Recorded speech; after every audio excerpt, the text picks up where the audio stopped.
Alright guys, I'm going to take you through the top 10 funniest moments of the entire Kendrick versus Drake beef. Starting with number 10, we've got, of course, the man himself, Rick Ross, commenting on every single post possible. BBL Drizzy, I'm at the pool party, and they just called you a petty. You a chomo? If there's a song dropped, he's there. If there's a meme made, he's there. I mean, just look at this one where his plane crash landed and he said Drake, aka White Boy, was in the cockpit and shot him down like Tom Cruise in Top Gun. This guy was hilarious. He just kept popping up like an unskippable YouTube ad. Coming in 9th place, we've got Kanye making his own diss track and everyone completely ignoring him. I can't lie, I actually really like that Kanye song, especially the way he flipped the beat. It made like that even better. But the fact Drake addressed everyone from A$AP Rocky to The Weeknd in his track and ignored Kanye, it kind of made Kanye's contribution feel a bit like old man screaming at the clouds. That was hilarious, especially the way he started his song with "Yo Dot, I got you." Kendrick did not need him. In 8th place, we've got J. Cole dropping a diss track and then apologizing before anyone even gets the chance to respond to it, and then everyone clowning him for apologizing, and then everyone realizing he was right to apologize.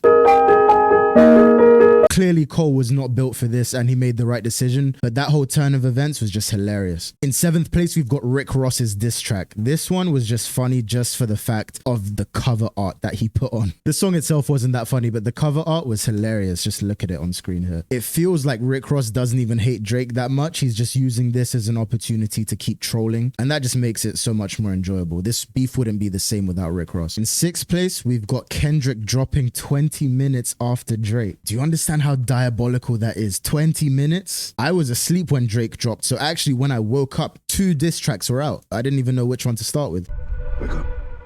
I said wake the fuck up. Sleep time's over, motherfucker. And just imagining Drake's face when Kendrick did that is what's making this one funny to me. In 5th place, we've got the whole BBL Drizzy movement. So as we know, Drake told Metro to shut up and go make some drums. Metro made this insane beat that he said, everyone go ahead and rap on it, and the best one to do it is gonna get a free beat for me. I don't think Metro even realized what he unleashed onto the world. He had 17-year-olds from across the country, from across the planet, making diss tracks against Drake, and they were some of the funniest things I've ever seen. The BBL Drizzy movement has been going crazy, and it's been so funny to see how talented everyone is in making their own versions of it. In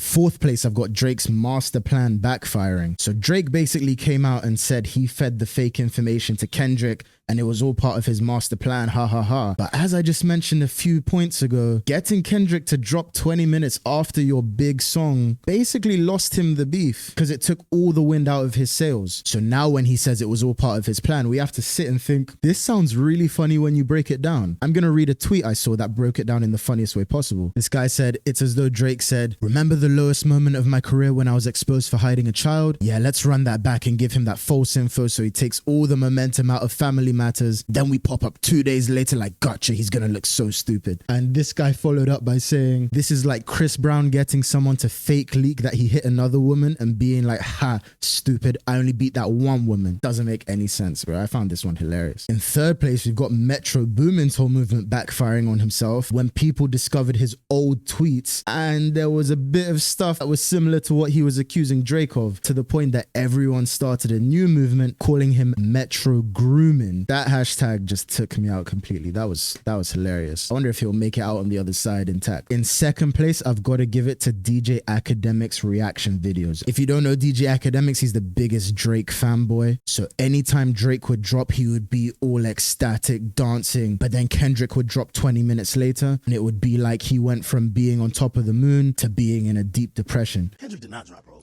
Not again, bro. A fucking again? Bruh.